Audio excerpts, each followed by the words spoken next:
silêncio e com ternura, faço um lindo pensamento, ver Jesus com um sorriso curar todo sofrimento nesta hora tão sagrada de amor e oração. Pense nele, feche os olhos, abra só o coração, abra só o coração. Olá, irmãos. Hoje vamos falar um pouquinho sobre Paulo de Tarso. Mas antes disso, vamos fechando os nossos olhos, vamos nos ligando aos nossos mentores individuais, aos mentores da casa que nos acolhe, Francisco de Assis, e a toda a espiritualidade. Vamos assim, elevando o nosso pensamento a Deus nosso Pai, a Jesus Mestre querido, com a prece que Jesus nos ensinou. Pai nosso que estais no céu, santificado seja o vosso nome. Venha a nós o vosso reino, seja feita a vossa vontade, assim na terra como no céu. O pão nosso de cada dia nos dai hoje, perdoai as nossas ofensas, assim como nós perdoamos a quem nos tenha ofendido, e não nos deixeis cair em tentação, mas livrai-nos de todo mal, que assim seja, graças a Deus. E assim é. A história de hoje, de Paulo de Tarso, é claro que é um fragmento apenas da sua história, mas que é importante para cada um de nós, para a nossa reflexão. Então, neste texto, que foi apanhado de um livro que fala sobre Paulo, ele diz o seguinte: pelo menos duas opções podem ser pensadas para o que teria levado Saulo a tornar-se o terrível carrasco dos primeiros cristãos e provocador da morte daquele que seria seu futuro cunhado, o Estevão, que era irmão da sua amada. Isso trouxe grandes problemas, né? Alguns talvez deem a tese de que se tratava de um espírito voltado para a violência e a intransigência, portanto atrasado na escala evolutiva. Não estava atrasado, né? Que por um favor divino foi arrebatado das garras do mal para simplesmente pela força espiritual de Jesus e lançado no vasto campo da compreensão da verdade para ali realizar uma grande missão. Vamos ver como é que vem o texto. Segundo essa ótica, então, observar que tem pontos de vista. Poucos méritos anteriores teriam esse espírito forçado a tornar-se bom por osmose. Naquela base do vai ou vai, né? Até hoje, muita gente pensa que o simples fato de ter se avistado com Jesus é suficiente para mudar a sua vida, o que é um engano. Sem um esforço pessoal, a evolução espiritual não se processa. Realmente, se Jesus está sempre disponível, nós é que não estamos, né? Quer dizer, nós é que precisamos fazer a nossa parte, seguir a Jesus, os ensinamentos dele, que esse é o caminho, a verdade e a vida. Ele falou que só através dele é que se chega ao Pai. Muito bem, o recado está dado, agora só cabe a nós fazermos esse caminho. Também é verdade que muitos que viram Jesus e estiveram com ele, mas continuaram a vida voltada para a materialidade. Sim, muitos foram curados, mas depois passou-se o tempo e o que foi feito deles? Possivelmente voltaram a ser o que eram, e outros não. Outros continuaram firmes no propósito da mudança. Jesus não acendeu a chama em ninguém, mas apenas ativou-a. Quer dizer, é como uma chamazinha incipiente que está começando e fica ali, né? Aí chega alguém e assopra e a chama cresce. Foi o que Jesus, para nosso entendimento, fez. Soprou, ela cresceu. Mas será que vai permanecer acesa? Aí depende de cada um de nós. Se nós tivermos esse propósito, nós vamos conseguir. E ela vai ficar acesa cada vez mais brilhante. Porque Jesus disse assim, fazei brilhar a vossa luz. Então como, né? Ilumine os caminhos por onde passe. Semeie, né? Leve o Evangelho, né? Ou por onde você passar. Diz o ditado amigo, quando o discípulo está pronto, o mestre aparece. Se o discípulo não está pronto, não adianta. Claro, o mestre fala, ele não aprende. Aí vem o mestre para ver, não adiantou nada, ele está onde estava. Agora, é possível ser diferente? Sim, o mestre veio, ensinou, se esforçou, estudou, foi para frente. Aí aparecem as oportunidades. E é isso que precisamos considerar. Que a gente muitas vezes desperdiça oportunidades porque tem preguiça, porque tá bom assim, ou seja, é uma zona de conforto, né? Todo mundo gosta disso, né? Mas quando as coisas começam a acontecer e tira a gente da zona de conforto, a gente precisa achar um caminho que resolva o problema na paz. E é isso que faz a gente crescer, de certo modo. Vamos pensar sobre isso. Todavia, o que parece muito mais lógico é que aquele era um espírito de alta graduação que, por invigilância, foi envolvido pelas entidades, as artimanhas das entidades encarnadas e desencarnadas, devotadas então ao mal, e acabou perdendo momentaneamente a noção da missão nobilíssima que tinha e que trazia ao mundo, né? Então, assim, vem, está preparado, passa por todas essas vicissitudes, né, do crescimento material e vamos dizer, o conhecimento teórico dele era muito bom nas religiões que estudou, mas esbarra no cristianismo que vem nascente. E aí é que começam os problemas, as diferenças. Os fariseus pensavam de modo diferente, e até hoje, né, pensam um pouquinho diferente, né?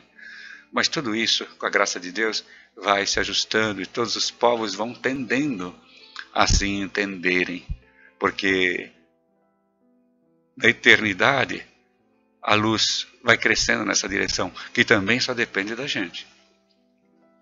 Ora, o homem novo acontece a partir da transformação. Paulo, ou melhor, Saulo, estava indo para Damasco em busca de Ananias. Estava perseguindo ele, na verdade, né? Porque era um cristão. Então todos os cristãos eram, de certo modo, passavam por certos problemas por conta disso, né? Mas nesse encontro com Jesus, ele viu um clarão, uma coisa assim super fantástica. Jamais podia imaginar que era assim. E aí ele conheceu o carpinteiro, que ele chamava de o carpinteiro. Mas não imaginava que carpinteiro que era, né? Fantástico, maravilhoso. Foi aí que ele compreendeu que tinha alguma coisa errada e que precisava ser mudada. E ele começou por mudar a si mesmo. Começou a se tornar humilde. Porque ficou cego por uns dias. E Jesus mandou Ananias lá para cuidar dele e acabou curando. Ficou muito bom. E a partir daí, Ananias passou a ser também um grande companheiro, né? Seguindo, a transformação de Saulo, homem velho, em Paulo de Tarso, homem novo, foi uma das mais surpreendentes e marcantes da história do cristianismo, justamente pela gravidade das faltas por ele cometidas contra os ideais do progresso da humanidade. Madalena falhou pela vaidade doentia. O Zaqueu foi pelo egoísmo. E Saulo foi pelo orgulho.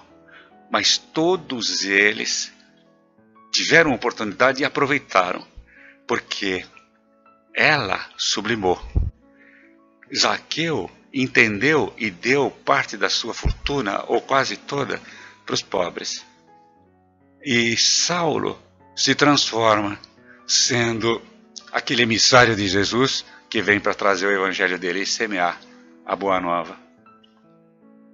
Sua adequação ao padrão de homem novo foi trabalhada em vários anos de meditação, renúncia, sacrifícios, lágrimas e arrependimento e investimento persistente em fazer de si próprio uma pessoa em que o amor universal simplesmente as tendências negativas suplantassem as tendências negativas.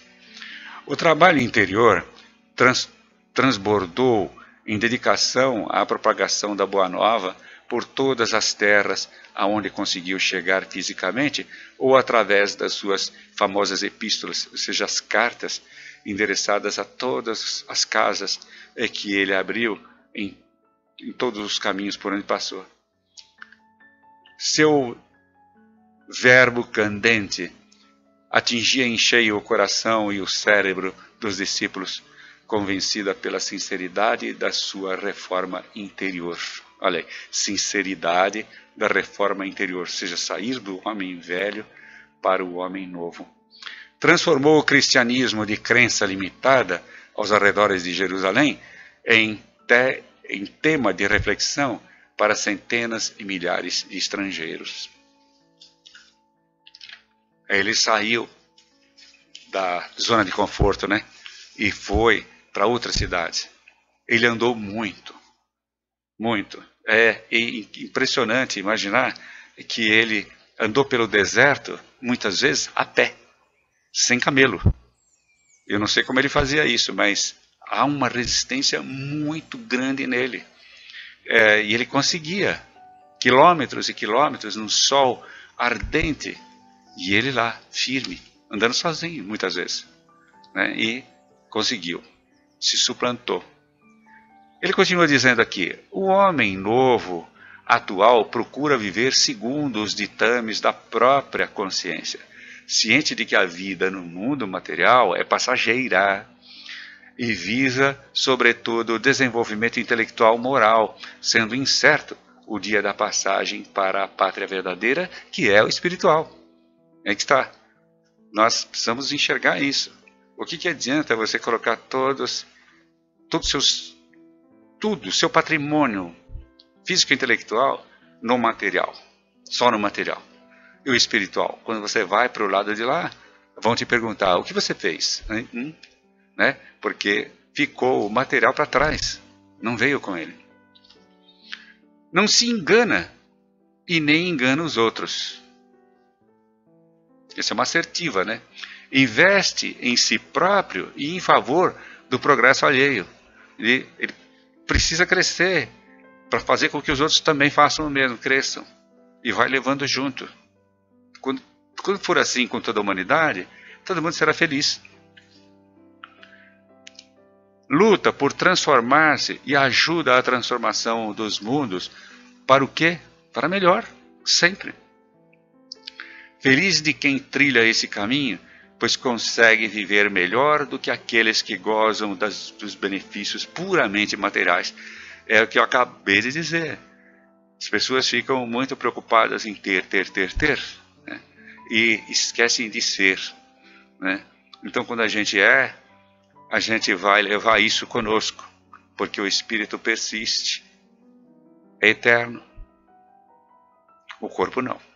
O corpo é apenas uma vestimenta temporária, que a graça de Deus nos permitiu ter, mas ela serve de instrumento através do qual esse espírito deve evoluir, deve crescer, porque esta é a vontade do Pai, é que ele chegue até ele com cada vez mais luz.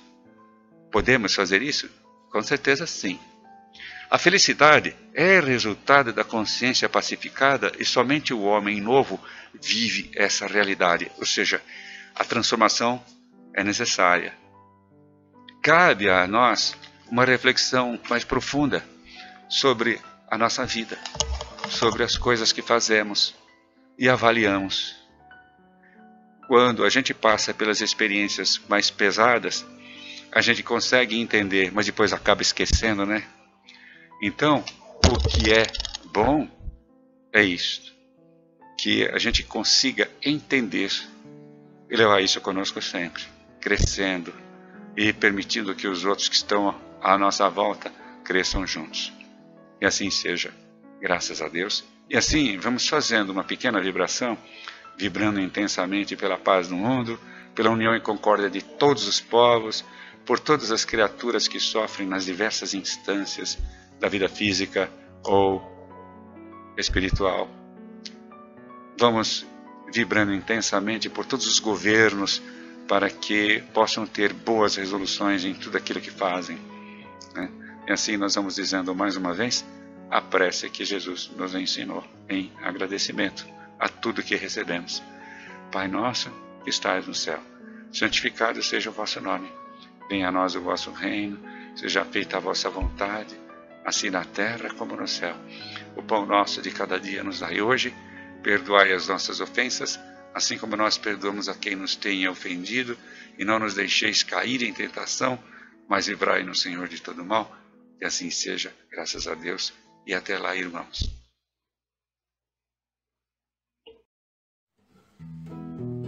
Alma querida, imaculada, doce é sentir seu sublime amor, modificando nossa conduta no santuário do coração.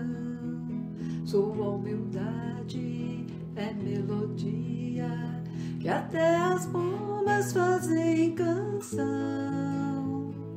Suave mensagem de esperança, de ternura.